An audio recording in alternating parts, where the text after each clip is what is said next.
صبح تک زندہ رہنے کی امید نہ رکھو۔ قیامت کی نشانیوں میں سے ایک اور نشانی امام الانبیاء امام کائنات محمد الرسول اللہ صلی اللہ علیہ وسلم نے بیان فرمائی۔ آپ نے فرمایا لا تقوم الساعة حتى يلعن آخر الامت اولها، اس وقت تک قیامت قائم نہ ہوگی جب تک اس امت کے آخری لوگ اس امت کے پہلے لوگوں پر لعنتیں نہ کریں۔ جب یہ منظر دیکھو امت کے آخری امت کے پہلوں پر لعنتیں کر رہے ہیں، یہ وہ خبیث بیماری ہے، یہ وہ خطرناک مرض ہے، جب تم یہ دیکھ لو تو پھر قیامت کے قائم ہونے کا انتظار کرو۔ یہ نشانی پوری ہو گئی یا نہیں ہوئی؟ امت کے آخری لوگ امت مصطفیٰ علیہ السلام میں شامل ہونے کے دعوے دار امت کے پہلے، سب سے پہلے محمد کریم صلی اللہ علیہ وسلم پر ایمان کون لے کر آئے؟ ابو بکر۔ ایمان کون لے کر آئے؟ خدیجہ۔ ایمان کون لے کر آیا؟ علی۔ ایمان کون لے کر آئے؟ عثمان۔ ایمان کون لے کر آئے؟ عمر۔ جب تم دیکھو امت کے آخری لوگ امت کے پہلوں کو گالیاں دیں، جو آج بھرے بازار میں دی جا رہی ہیں، اجتماعات میں دی جا رہی ہیں، چینلز پر آ کر، ٹیلی ویژن پر آ کر ایک وقت میں ایک شخص میرے مصطفیٰ کے صحابہ کو گالیاں دیتا ہے اور پوری دنیا اس کی اس کفر کو، اس بکواس کو، اس بے غیرتی کو، اس خباثت کو پوری کائنات کے لوگ سنتے ہیں۔ یہ وہ قیامت کی نشانی ہے جس کی محمد کریم نے ہمیں خبر دی تھی صلی اللہ علیہ وسلم۔ اور آپ نے صرف خبر نہیں دی بلکہ فرمایا جب تم دیکھو لوگ میرے صحابہ کو گالیاں دیں تو تم کہو تم پہ اللہ کی لعنت ہے، ملائکہ کی لعنت ہے، پوری کائنات کے ہر انسان کی لعنت ہے اس خبیث پر جو مصطفیٰ کے ساتھیوں کو گالی دیتا ہے۔ قیامت کی نشانیوں میں سے قیامت کے امت کے پہلے لوگوں کو گالیاں دیں گے۔ کہ آج امام احمد بن حنبل رحمہ اللہ کو گالی نہیں دی جاتی؟ کیا امت کے اولیاء کو گالی نہیں دی جاتی؟ کیا امت کے سپوتوں کو گالیاں نہیں دی جاتی؟ آپ بھی سنتے ہیں، آپ بھی پڑھتے ہیں، لیکن ایک سوال پہ غور کرنا، یہ سارا کفر دیکھنے کے بعد آپ کے اور میرے دل کے اندر ایمان کی کیفیت بدلتی ہے یا ویسے کی ویسے رہتی ہے؟ اور اگر فرق نہیں پڑتا، ہم اس کو معمولی سی بات سمجھ کے گزر جاتے ہیں، تو فکر کرنا آپ ایمان والے بھی ہو یا نہیں۔ میرے نبی کو اپنے ابتدائی پہلے ساتھیوں سے کتنی محبت تھی۔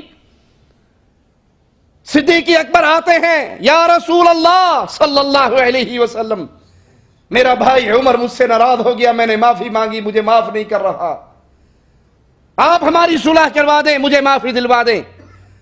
ناراض عمر ہیں، معافی ابو بکر مانگ رہے ہیں۔ اللہ کے حبیب علیہ السلام کو سیدنا ابو بکر سے محبت کتنی تھی۔ عمر کو آتے ہوئے دیکھا، کھڑے ہو گئے، آگے بڑھے، اس کے دامن کو پکڑ کے جھٹکا اور کہا کیا تم میرے اس ساتھی کو میری وجہ سے چھوڑ نہیں سکتے؟ حالانکہ معافی کے سوالی تو ابو بکر خود ہیں، لیکن اللہ کے نبی فاروق اعظم کو ڈانٹ کر کہہ رہے ہیں میرے اس ساتھی کو میری وجہ سے تم چھوڑ نہیں سکتے؟ تم وہ تھے جب میں تمہارے درمیان آیا، تم نے مجھے جھٹلایا، ابو بکر نے میری تصدیق کی، تم نے میرے اوپر آنے والی شریعت کا انکار کیا، ابو بکر نے مجھ پہ آنے والی وحی کا مجھ سے سنے بغیر تصدیق کی، تم نے اپنا مال روکا، ابو بکر نے اپنا مال مجھ پہ خرچ کیا، کیا میرے اس ساتھی کو میری وجہ سے نہیں چھوڑ سکتے؟ اس کے بعد کبھی کسی نے محمد کریم کے ساتھی کو تنگ نہیں کیا صلی اللہ علیہ وسلم۔ یہ شان ہے ابو بکر کی باقی صحابہ کے درمیان۔ اور ظالموں، آج اس امت کی طرف نسبت کرنے والے ظالم میرے مصطفیٰ کے اس ساتھی کو گالی دے، یہ وہی نشانی ہے جو میرے آقا نے بیان کی۔ جب تم دیکھو امت کے آخری امت کے پہلوں پر لعنت کرے تو پھر قیامت کا انتظار کرنا۔ نئی سواریاں، نئی گاڑیاں، اس کی طرف بھی احادیث میں اشارہ ہوا ہے۔ آخری زمانے کی تفصیلات اور اس کی بہت سی ایجادات کا ذکر مختلف احادیث میں موجود ہے یا ان کی طرف اشارہ موجود ہے۔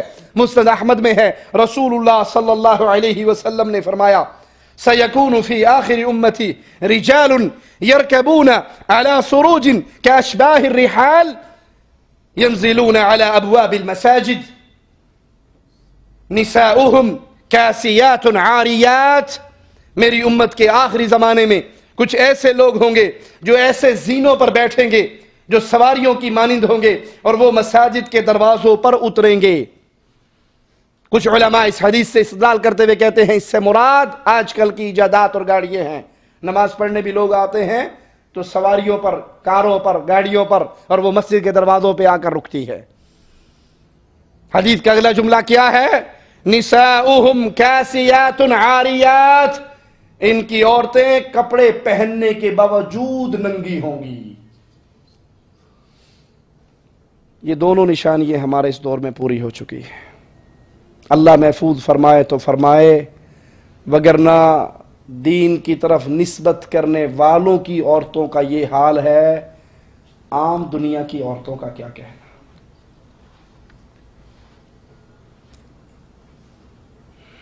کسی کا ایمان پرکھنا ہو، دو ہی موقع ہیں، یا اس کو خوشی کے حال میں دیکھ لو یا اس کو غمی کے حال میں دیکھ لو۔ خوشی اور غمی پہ اگر انسان دین میں قائم ہے تو سمجھ لو یہ مومن ہے، اور اگر خوشی اور غمی میں آ کر وہ اپنے دین کی چادر کو اتار کر پھینک دیتا ہے کہ آج تو بیٹے کی شادی ہے، اکلوتا بیٹا ہے، آج تو اپنے من کی ساری مرادیں پوری کر لینے دو، تو پھر وہ دین کی طرف نسبت کرنے میں سچ نہیں بولتا۔ اللہ کے لیے جائیے، اپنے گھروں کی طرف لوٹیے، اپنی ماؤں بہنوں بیویوں کے لباس کی طرف۔ کیا وہ اس حدیث کا مصداق تو نہیں بنی ہوئی کہ اس دور کے لوگوں کی عورتیں لباس پہن کر ننگی ہوں گی؟ عورتوں کا لباس دیکھ لیں، اول تو پوری بازو پہننے کا تصور ختم ہو گیا ہے، بنیان کی طرح یہاں پر ایک پٹی ہوگی، باقی پوری بازو ننگی ہوگی۔ یہ تصور ہی مٹ گیا ہے کہ بازویں چھپانی ہے۔ لوگ تو روتے ہیں، ہم تو روتے ہیں ہاتھ چھپانے کے لیے، یہاں بازویں نہیں چھپ رہی۔ اور سینے کے گلے دیکھ لیجئے، ان کے گلے کتنے بڑے ہیں۔ وہ لباس پہن کر ان کا گلا یہاں تک نہیں آتا، اور کیا اس گلے سے ان کی پوری پوری چھاتیاں نظر نہیں آتی؟ یہ اس حدیث کا مصداق ہے، لباس پہنیں گی اور ننگی ہوں گی۔ نیٹ کا لباس، لون کے باریک کپڑے، اتنے ٹائٹ لباس، اتنی فٹنگ پہ کپڑے کہ دور سے نظر آ جائے کہ اس کی جسم کی جسامت کیا ہے۔ لباس ہوتا کس لیے ہے؟ جسم کو چھپانے کے لیے۔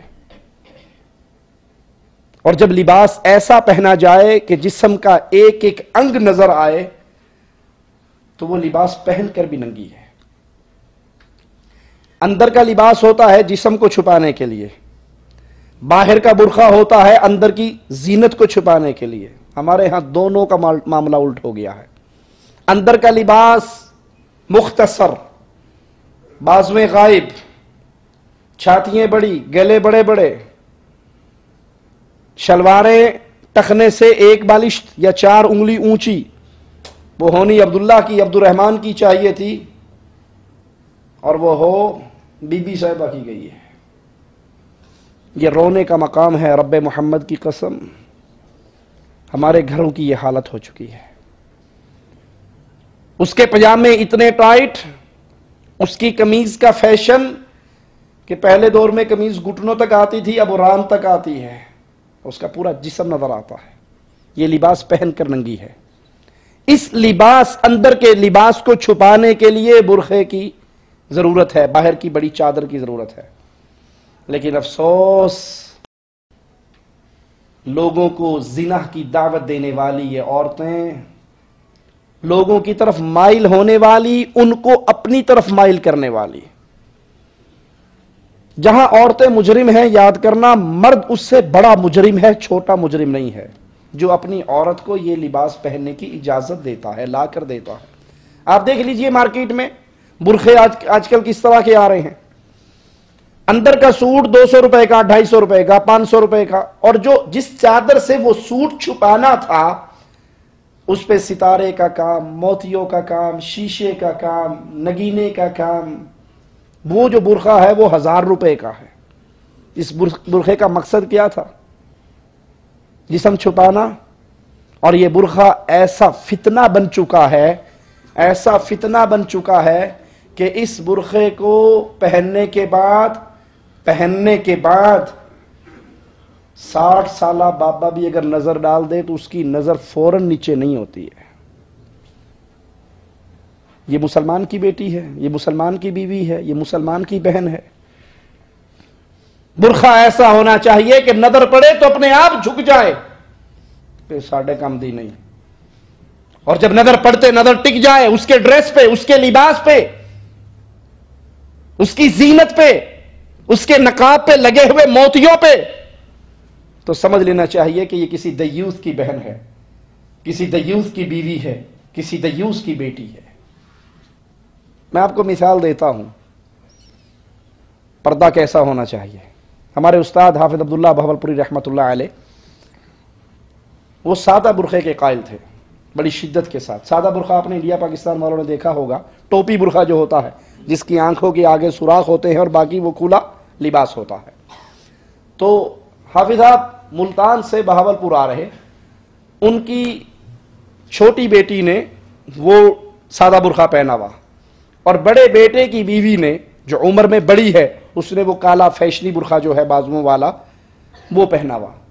ٹرین میں جگہ نہیں ملی اور ایک جگہ پہ دونوں کھڑے ہو گئے، حافظ صاحب بھی، ان کی بہو بھی اور ان کی بیٹی بھی. اب بیٹی عمر میں چھوٹی ہے لیکن اس کا برقع سادہ ہے، کالے برقعے والی بڑی ہے عمر میں لیکن برقع اس کا کالا ہے، جسم کے ساتھ بازویں الگ ہیں، فٹنگ پہ لباس ہے. وہ برقع جو ہے جو اس کا فیشنی برقعے کا ڈیزائن ہوتا ہے.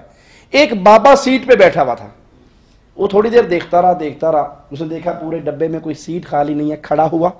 وہ چھوٹی کماری لڑکی جو سادے برقعے میں تھی اس کی بازو پکڑی، کہنے لگا اما تو ایتھے بیٹھ جا، اے جوان کڑی کھلوتی بھی رہے گی تو خیر صلاح ہے. یہ برقع ہے، یہ پردہ ہے. اب وہ کنواری بچی ہے، اس کو اس کے برقعے نے سادہ اما بنا دی. میں اپنا ذاتی واقعہ آپ کو سناتا ہوں. ایک دفعہ بہاولپور سے میں خانیوال آ رہا ٹرین میں، اور میری شادی کو میرا خیال ہے بمشکل 1 مہینہ گزرا ہوگا. خانیوال اسٹیشن پہ جب ہم رکے، میں نیچے کو جوس لینے گیا، میں اور میری بیگم دونوں سیٹ پر بیٹھے ہوئے. ایک سفید داڑھی والا بابا آیا، وہ مجھ سے پہلے داخل ہوا، میں اس کے پیچھے داخل. اس نے ٹکٹ دیکھا، سیٹ نمبر دیکھا، اس سیٹ پہ میری بیگم اور میں بیٹھے ہوئے تھے. وہ بلا جھجک آگے بڑھا اور اس نے بازو سے میری بیوی کو پکڑ لیا، جو ابھی شادی ہوئے مہینہ گزرا ہے. کہنے لگا ماں کھلو، یہ سیٹ میری ہے، ماں کھڑی ہو یہاں سے، یہ سیٹ میری ہے. اب اس کو نہیں پتا کہ اندر ماں ہے یا اس کی پوتی کی عمر کی ہے. یہ پردہ ہے، یہ پردہ ہے. سوچئے آپ اور میں اپنی بیویوں کو، اپنی بہنوں کو، اپنی بیٹیوں کو، اپنی ماؤں کو کس پردے کی عادت ڈال رہے ہیں. گھروں کو برقعے لے جانے والوں، اگر تم نے کالے برقعے ڈیزائن والے، سجائی والے، کڑھائی والے، موتیوں والے، شیشوں والے، نگوں والے لیے تو اس کا معنی زبان سے کوئی نہیں کہے گا، لیکن عمل کیا بول رہا ہے؟ اس کا معنی یہ ہے کہ تم اپنی بیوی، بیٹی، بہن کی طرف لوگوں کو دیکھنے کی خود دعوت دے رہے ہو. دیکھو اس نے کتنا اچھا برقع پہنا ہے. اور اگر تم ان کو سادہ چادر میں چھپا کر رکھو گے، 70 سال کا بندہ بھی اس کو اماں جان ہی سمجھے گا. اللہ سے دعا ہے اللہ ہمارے گناہوں کو معاف فرمائے، اللہ ہماری خطاؤں کو معاف فرمائے، اللہ ہمیں زندہ رکھے، ایمان پہ رکھے، اللہ ہمیں موت دے تو اس حال میں دے، اللہ ہم سے راضی ہو، ہم اپنے اللہ سے راضی ہوں. اس حال میں بلائے کہ ہم ایمان کے خوبصورت زندگی، خوبصورت ایام، اللہ کی عبادت میں وہ ایام گزار رہے ہوں جن ایام میں ہماری روح قبض کی جا رہی ہو. اللہ ہمیں اس حال میں موت دینا میرے اللہ کہ ہمارے سارے گناہوں کو معاف کر کے تو ہمارا جنتی ہونے کا فیصلہ فرما چکا ہو. اقول قولی ھذا واستغفر اللہ لی ولکم ولسائر المسلمین فاستغفروہ انہ هو الغفور الرحیم.